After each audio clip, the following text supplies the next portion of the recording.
I'm going to tell you when your life's going to change. When you start doing what's right for you. When you stop feeling wrong for doing what's right for you. When you stop putting yourself last. When you stop accepting things you shouldn't accept. When you stand on what you deserve. When you respect your worth. That's when life is going to change for you. Never let people make you feel wrong for doing what's right for you. They did you wrong. You ain't got to accept it. They abused your forgiveness. You don't have to accept it. Never let people make you feel guilty for choosing to do what's right for you. I've been trying real hard not to order food outside because for a sandwich for tomorrow night, I got him the Wawa meatball sub. I got myself, it was a honey turkey and I customized it. I only added bacon, so it was like $2 extra. And I got a pretzel and a Sprite. It's $30. I'm coming to the realization that everything is expensive nowadays. So the days of the $5-6 hero and you could get 2 sandwiches for $10 or $15 is over. I remembered when McDonald's, right? 2 cheeseburgers, the 2 cheeseburger meal used to be like $5 because that was my favorite meal. And parents used to tell us McDonald's was expensive back then. But for $5.39, you got 2 cheeseburgers, a medium fries, and a medium drink. Like, that's a good deal. Alexa, turn off. Every time I upload a video and there's music in the background, I get this like warning on it. It's a beautiful day outside. I woke up at 5, cleaned the house. I finished the 50-part series, Risa Tisa's Who the Fuck Did I Marry? Amazing. The thing is, her story isn't like so unbelievable.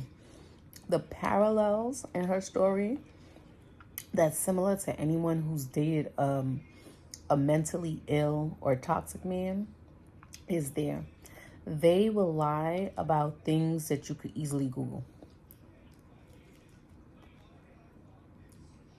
Problem is, we're taught not to judge people, and that's the reason why we get tricked.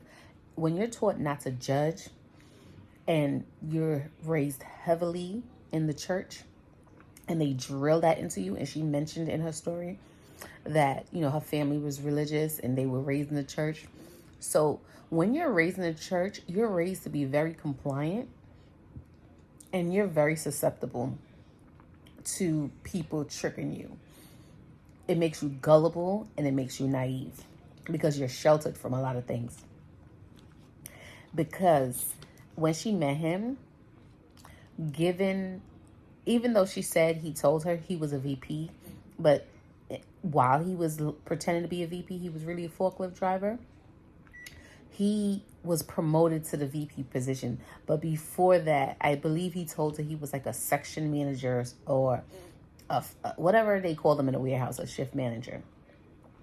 She also said when she met him, he was in a studio apartment and stuff. I wondered what that studio apartment looks like. Because my logic is, if you are as successful as you say you are, and you have enough to cover all of my expenses, then chances are you would be living better than what you were living. And you'll be driving a better car. Because I'm not a VP or anything, and I drive a better car than a Ford Taurus. And as affordable as Atlanta is, I wouldn't have been living in a studio apartment. Especially back in 2019. Because that was before COVID. And apartments were still affordable. One of my friends lived in Atlanta. She had an entire 3-bedroom, 2-bathroom townhouse for like $1,200. So a single successful manager and a man at that wouldn't have been living in a studio apartment. Especially a man that can afford a almost $1 million house. No. When you're a good and kind-hearted person, you want to believe people. and you will not scratch the surface. Like, you don't even think to scratch the surface, because you don't realize there's people in the world who has the capacity for deceit on that scale. Like, we all tell white lies, but I would never go as so far to walk into a car dealership and try to buy a car, or contact a realtor and try to buy a house. But the problem is, we don't think that the villains that we see on TV and the crazy people are walking around. But I could tell just from watching her recall her story, it was very hurtful, because what it does, the long-term effects of being around someone who lies like that, believing their lies and participating in it, is you then start to question your intelligence. You then start to question your decision making. Not only are you hurt from the betrayal, you then lose trust in yourself for believing the lies, and you lose trust in yourself for not having the ability to protect you. And then you lose trust in your decision making. Like, moving forward, I'm pretty sure, like, any important decisions, she had issues, and she probably second guessed herself. She probably has problems making friends or dating.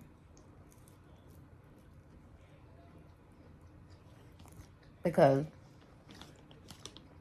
when I left the relationship where I realized everything was a lie, it was very hard to look at people the same.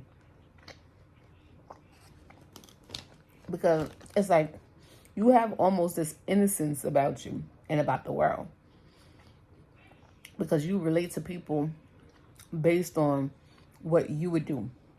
Now, me, I'm not malicious, so I know there's bad people in the world, but you have a kind of a picture of what bad people are supposed to look like. You're not thinking that there's people unprovoked that's walking around intentionally setting out to hurt you. You're not thinking that. And those people, what's so scary about them is when you're kind to them, they just look at your kindness as stupidity. Because in their mind, they're like, I wouldn't be doing that. If I was you, I wouldn't do that. I wouldn't feed the hungry man on the corner. I wouldn't let my neighbor borrow a cup of sugar. So when they see you doing stuff like that, they just assume that you're stupid. And when you experience a person that's evil, because I could understand why she calls him Legion, because out of all the personalities, the many lies, that is like that's a devil walking around in flesh, those type of people. And it does make it, I know it's so hard for her, because especially it hurt my heart when she said, I'm not the person that I was before I met him, because she's not. Because it's like a kid that gets taken advantage of. It really is, even though you're an adult, because there's this naivety, and there's the gullibility. Because I'm not gonna lie, I was gullible for a long time. It took people close to me screwing me over for me to be like, okay. And I opened, and it opened my eyes.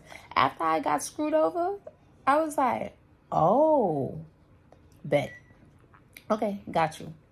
And I know it have impacted me, because the other day I went to the park with the baby, and we're in the park playing, and there's this mom. And you know how adults say, oh, it's so hard to make friends in your 30s? It is, because now that you realize what's out in the world, you don't easily pick people up anymore. At least I don't. And I'm a friendly person, and I don't pick people up.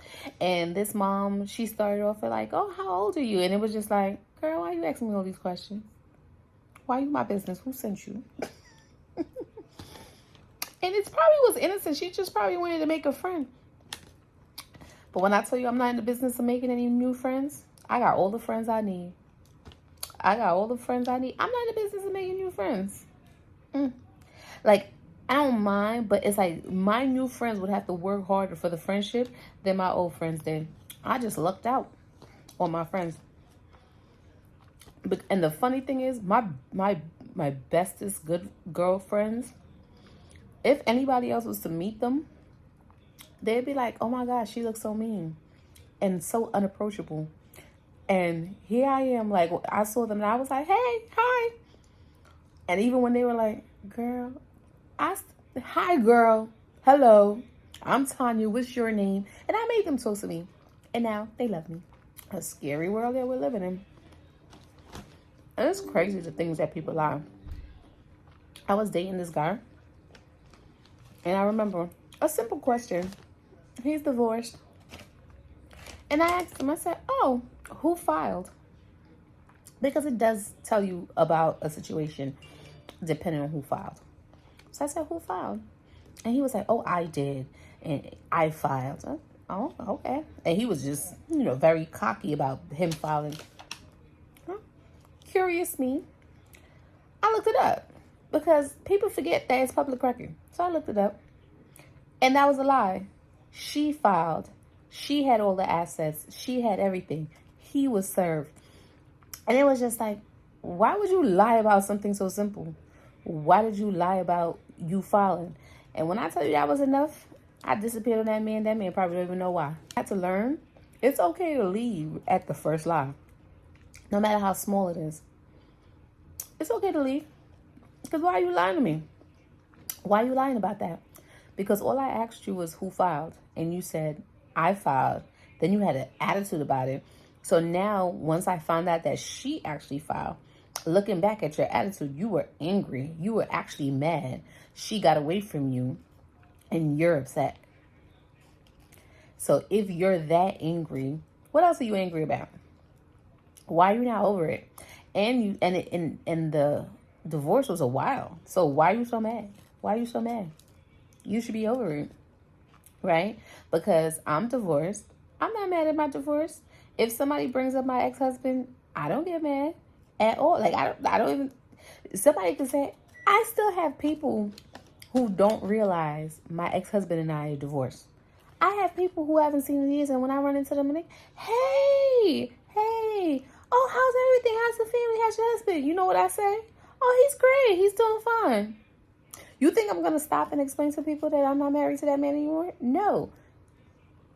And if they see him, they see him. If they don't, they don't. But you think I'm going to go through that whole extra effort to explain? No, I'm not. And if somebody asks about him, he's doing great. He's amazing. He's fine. He's happy. He's living his best life. Because there's no animosity there.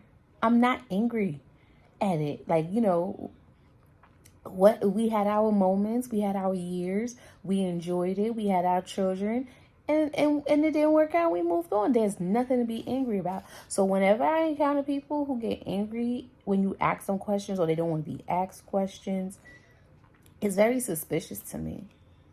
And we need to fact check. We do need to fact check. They say trust for verify. You need to fact check. And people have to stop being ashamed of being embarrassed. I know she told her story to help someone, but I could still tell that she felt some, shame from it. And sometimes I think I want to share my story. Then other times I'm like, I really don't care. I mean, I'm pretty sure it will help someone, but I feel like there's enough stories out there. But I don't care. Don't care. And I'm not ashamed. If I'm having a conversation with a girlfriend, I'm not ashamed about anything I've done. I'm not ashamed about something somebody has done to me and somebody has wronged me. Why should I be the shame? I was a victim of their actions and I was a victim of my culpability. And what I mean by that is my victimness goes as far as the acts that was transgressed against me, and I am guilty for not standing up for myself and not setting boundaries and being complicit. You can be mentally and emotionally abused, and it takes a while to figure out. But if you stand up for yourself and you speak up when you're uncomfortable every time, and you don't care about starting a fight, and you don't care about walking away, that abuser will get tired of you and leave you alone. And that's why when men break up with women, some women get really sad. And no, really, it's your protection. And Domestic violence situations where the first time they put their hands on you, you got to make a decision. The first time, you got to make a decision. Is this something I'm okay with? Because it's not going to be the last time. If you're in one of those situations, you have to get your resources lined up, and you have to do it even if you're scared. Even if you're scared, you have to tell yourself, like, I have to protect me. And you have to make decisions like, I don't need to get pregnant by this man, because then it's going to be harder to leave. Like, and yes, it's easier said than done. But what helps you prepare for those situations is, before you even get into those situations, you really have to sit with yourself and make certain decisions about certain things that you're not going to allow. You have to tell yourself, like, if this happens, I'm walking away. It doesn't matter how much you love somebody. You have to, it's certain things you have to say, like, no, this is where I draw the line. Like, I'm not tolerating this. And you have to be able to stand on it. And the problem is, why nobody takes us seriously is because women in love, we keep moving our own standard post. We'll say, oh, I don't like this, and I don't want to do this. And then you fall in love, and the man will meet you right there, and maybe just a little smidge under, and we stay.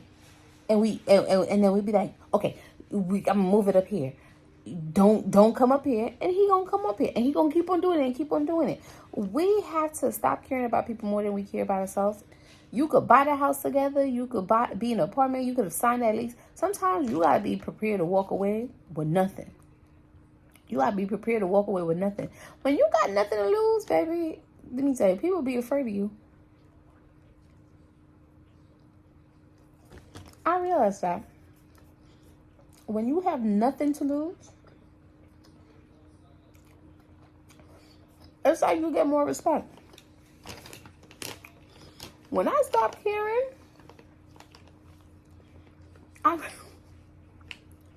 I used to think that I got a lot before. When I stopped caring, and I wasn't scared to walk away from anything and anybody, oh, life is just so bountiful now.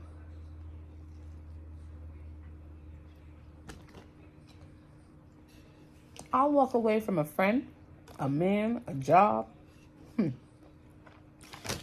I'll walk away from anything that does not make my life easier.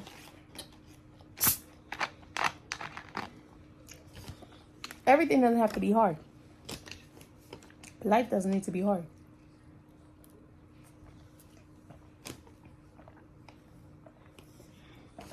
And I had to learn that walking away from things that make your life harder does not mean that you're a quitter. It does not mean that you're a quitter. If something is impacting your life to the point where your mental health is being affected, your quality of life is being affected, sometimes you gotta make a decision to quit. And that used to be really hard for me, because I used to feel like, oh, I'm giving up on myself. It depends on the circumstances. Everybody got to make that decision for them. But you will never regret picking you, ever. You'll never regret picking you, or not wasting your time. You'll never regret it. You gotta be prepared to walk away from people, baby. You gotta be prepared to walk away from people, places, things. Get up and go. And always put yourself in circumstances where you're not gonna lose. You don't want to, and I think that's one of the things. I was never taught that as a kid, to choose me. I was never taught to make sure that my decisions were grounded in what made my life easier. I was always taught to sacrifice and to take other people's feelings and circumstances and situations into considerations, diminishing my feelings, and ultimately forcing me to be small. And all that leads to is being in poverty, barely making it by, because you're always putting everybody first. And the people, what I notice is most of the people that we like, oh my God, they're selfish and they're bad. Why? Because they chose themselves. They're putting their needs, their wants, their desires first. They're supposed to. They have one life and it's their life. Now, I'm not telling you to step on nobody's head to get to where you need to be, but you need to put yourself and your feelings and your priorities first. Because you know how many times my feelings have gotten hurt because I've ignored something I'm supposed to be doing for myself, or I have homework to do, I have a project to do, I have something to do that impacts my life, and here a friend comes along with a problem, and I'm, instead of me focusing on what I need to do, I'm pausing what I'm supposed to be doing to listen to them or to help them. And when I think back on it, I'm like, why? Why? And it's because as a child, I was told that my needs were as important as other people's needs. And that's why I teach my kids differently. I teach my kids to make sure you look out for you. Don't you worry about what everybody else going on. You look out for you. As long as you're not hurting anybody, you're fine. You're a good person. A good person takes care of themselves. I just told my son today, and I was having a conversation with my friend. One of the revelations I came to was there's a piece of God inside of everyone. God is in us. We keep on worshiping God, and God is in us. God made us. We came from a God, so we are the gods, right? God is in us. When we don't appreciate our life and what was given to us, when we don't appreciate it and we play with it and we wonder why we're not getting the result that we deserve, it's because we're not appreciating the gift, which is our life that was given to us. We can't say we love God and respect God and he put himself inside of us and then we just squander it away. That's the ultimate disrespect. And I was telling my son that, like, which is why you need to strive. You know, don't get dressed for a man. Don't get dressed for a woman. Don't get dressed for other people. Get dressed for yourself. It's like, that's why sometimes when people, wait till they get into relationships to start looking good or feeling good, it's like, it's not going to last, because as long as you require external validation or external motivation, you'll never be consistent. For instance, single, in a relationship, it don't matter. I'm going to get up and do my hair, shave my legs, put makeup on. My stuff stay ready, whether I'm in a relationship or not. It stay ready. Because you know why? Because I'm not doing it because somebody else may see it. I do it for me. I do it because that's part of my hygiene and my routine. I do it for me. The true test of who you are and what you are is when you do things when nobody's looking. This is what happens when you take a night and you don't wait. I haven't worn my Invisalign. I didn't wear it last night. So technically all day yesterday when I went to work, all last night, so at least 24 hours, and all day today without wearing it. So this tooth is crooked.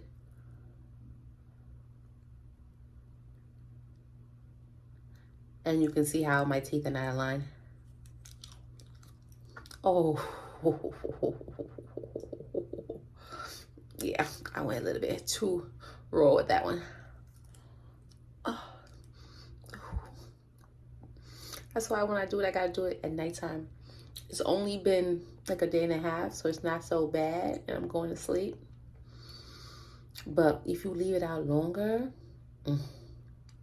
But tomorrow morning, I'm going to show you how, I just bit down again to really get it in there.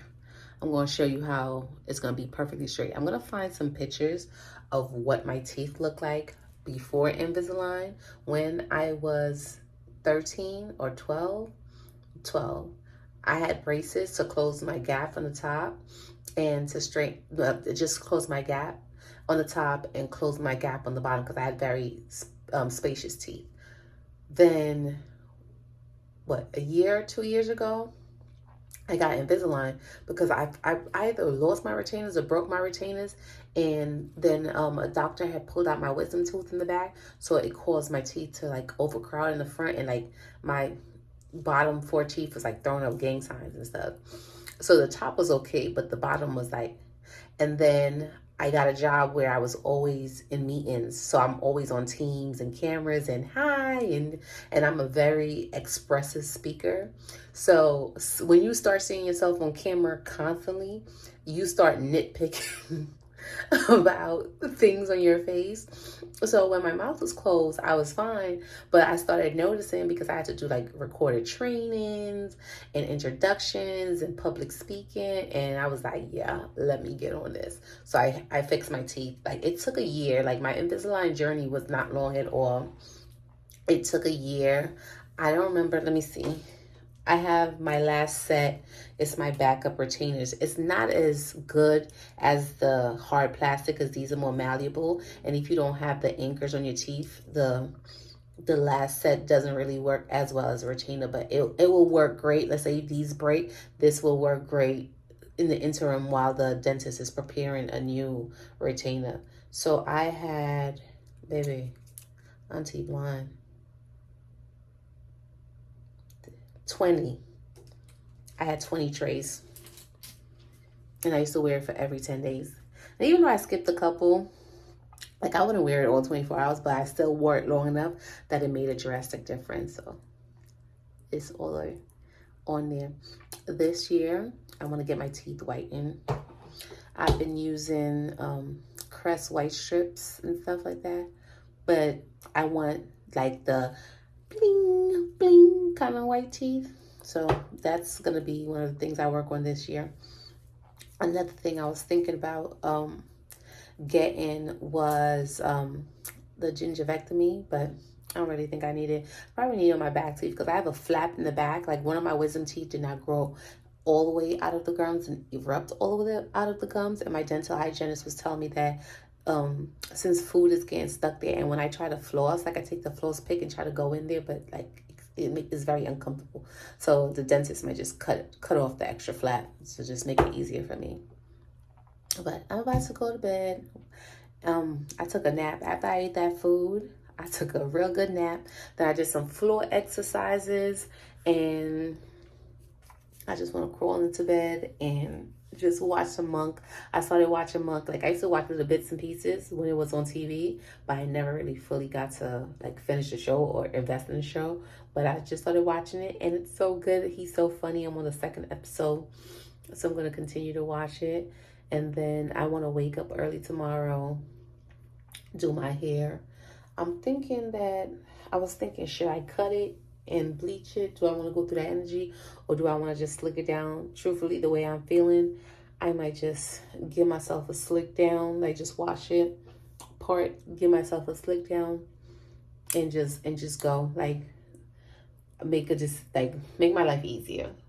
My room is clean, everything is clean, kitchen's clean, apartment's clean. So I'm just gonna like decompress. Alexa, what time is it? That was untitled. How does it feel on Voodoo by D'Angelo? Alexa, what time is it? It's 6:49 a.m.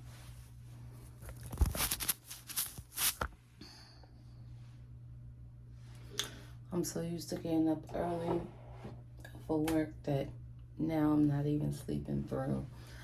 Even when I'm trying to sleep in. Yesterday I woke up at 5. Today I woke up at 5 as well.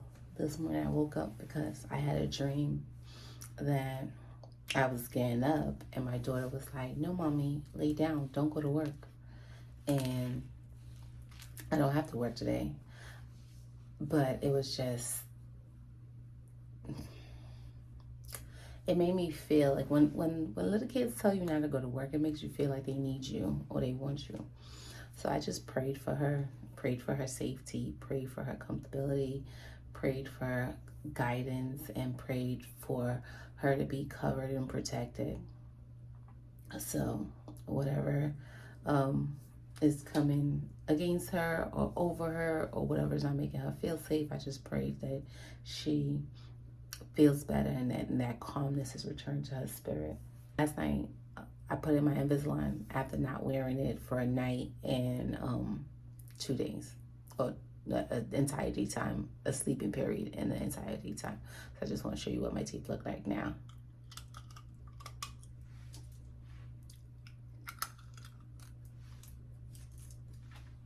So Wait, let me check because I haven't brushed my teeth yet. And I don't want to be showing teeth. And I got like gunk in my teeth. I mean, I got a little gunk. But see? See how straight they are now? See how they have that little curve? So when I got my Invisalign, this one, ooh, this tooth is a problem.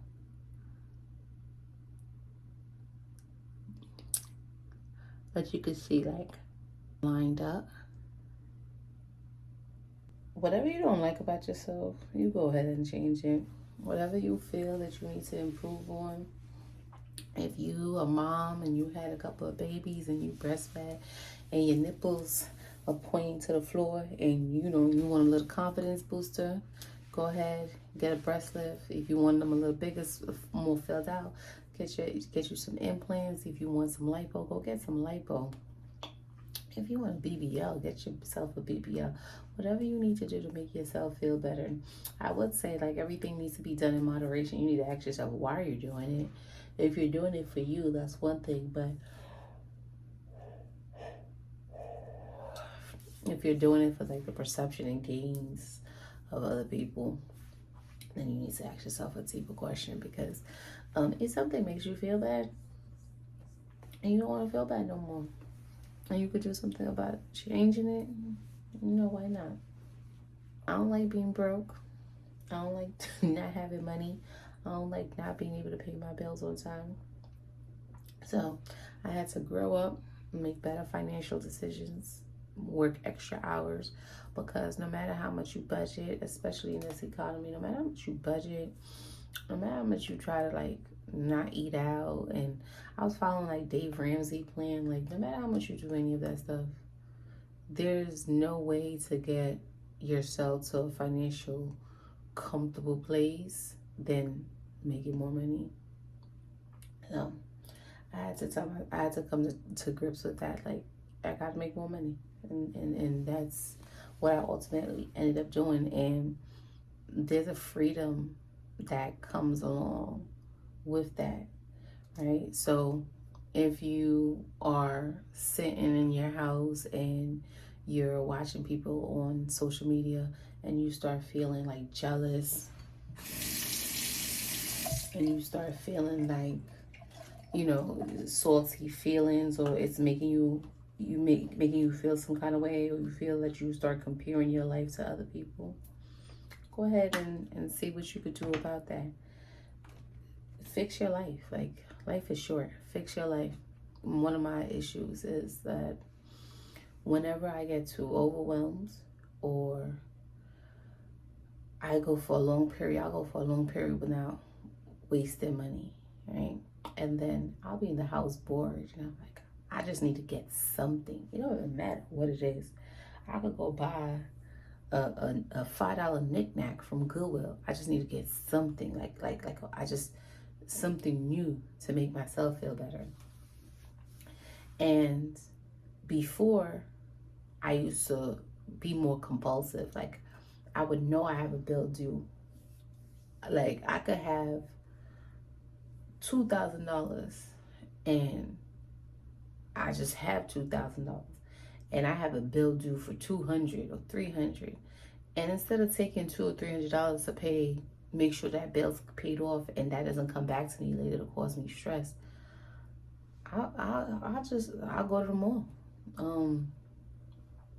I'll shop online, and I'll spend until I realize, oh my God, this money's getting low. So now I've spent past the disposable amount. Now I'm treading into, I may need this, or treading into, I need to hold this money until I get paid, so I'm not at zero until payday. And one of the things that I had to come to terms with was, my life is not hard because life is hard. Yes, you know, life can be hard, but some aspects of my life is hard because I'm making poor decisions. Some aspects of my life is hard because I'm not prioritizing me and my comfortability and my soft life. Because you know when life gets real easy? when you make sure that, you know, you have money and you run through the necessities and the basics, and you think that somebody would teach you this as a kid, and it's not necessarily that you wasn't taught. No one like sat me down and said, hey, life is A, B, C, D. But just from observation, it's like Maslow's hierarchy of needs. When you have your finances, instead of worrying about going out and having fun, or worried, like, sit in silence. Sit in silence. And I had to learn how to sit in silence when I get large sums of money. Like, sit in silence. Go ahead and pay your car insurance up for the year. What? Car insurance, a 6 months policy is what, 12? Let me see. Hold on. 3 times 6 is what? $300 times 6. Look, don't judge me. 18. 3 times 6 is 18. So, $1,800. You get your taxes. This is tax season.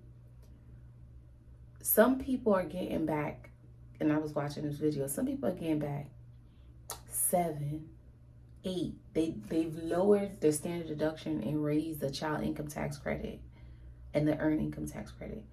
You get $7,000 back, right? And I know we will have this, but you get $7,000 back.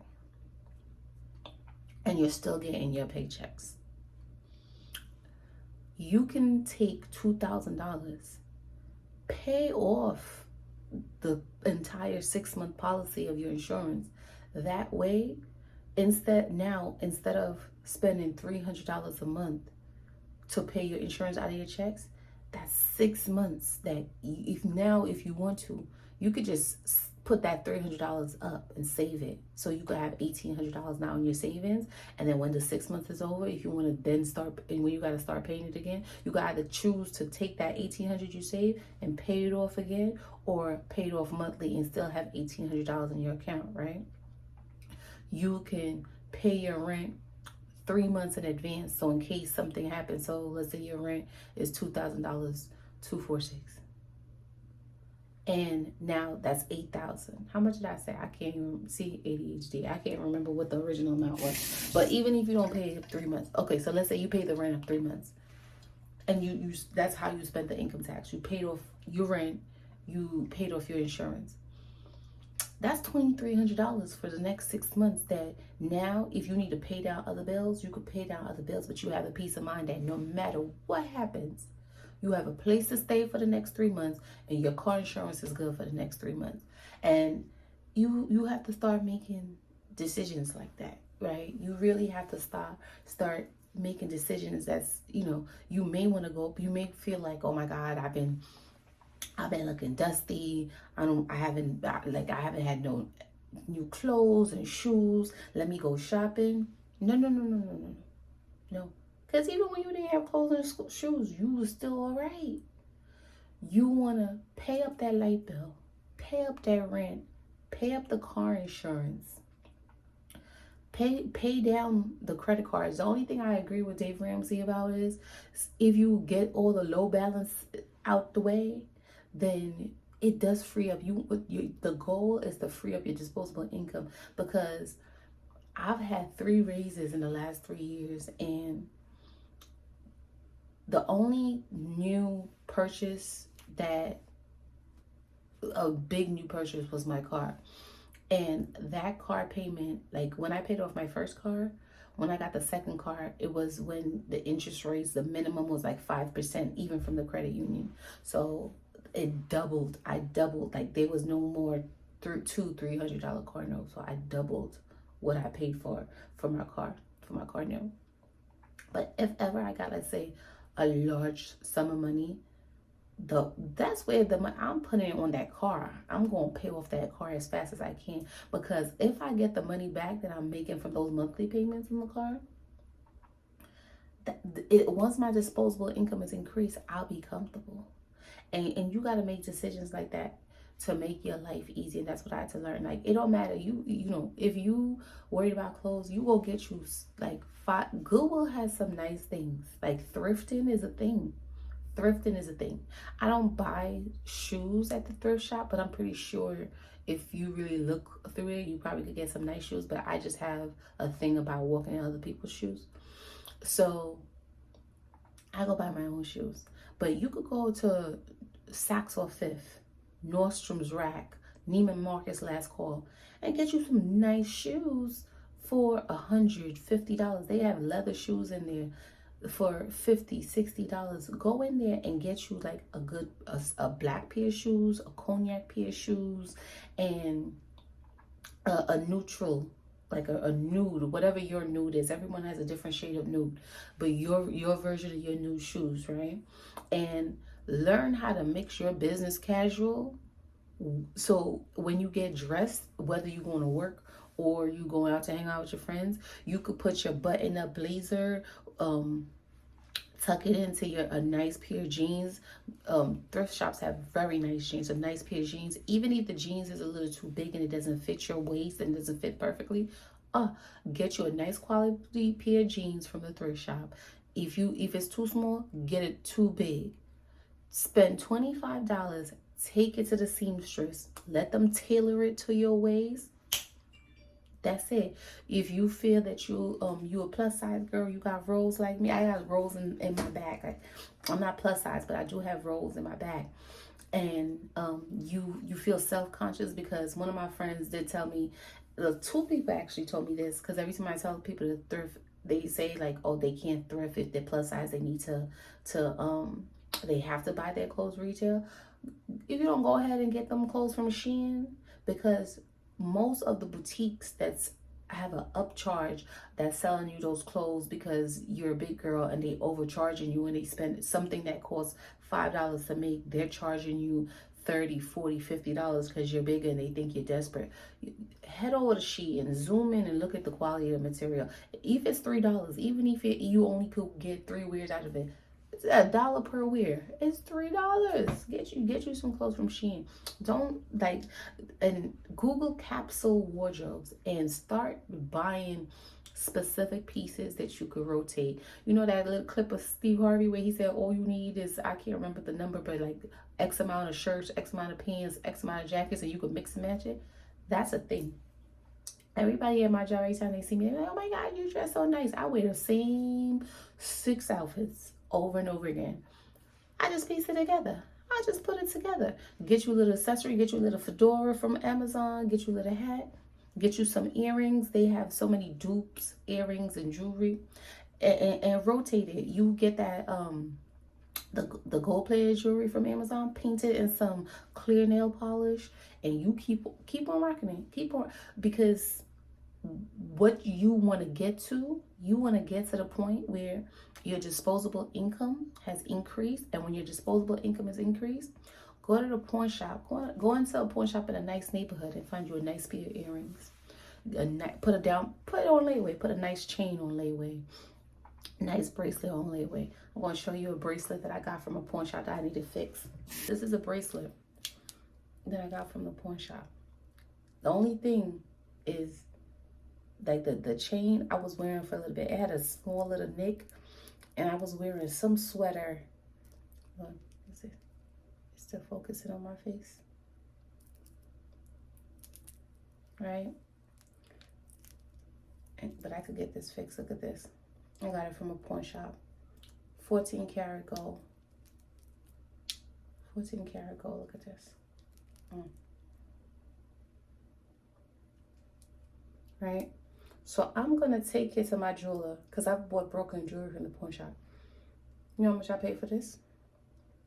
$150. $150. And it's heavy too. I paid $150 for this. I'm going to take it to my jeweler, pay another $50 so they could fix these links. I need to get it extended because I gained weight. My wrist is not so small anymore. Like, it fits my wrist, but I'm a type of person, like, I like my bracelets like dangling a little bit. My wrist is not as small. But $150. I'm gonna pay another $50 to fix it. And I have a 14 karat gold bracelet. shout out to Portia. I was gonna slick my hair today, but it's early and I have energy and I have time. So before I take a shower, I'm gonna cut my hair. I'm not gonna show it. If you watch my other videos, it's the same thing. I'm just gonna cut my hair, dye it, style it.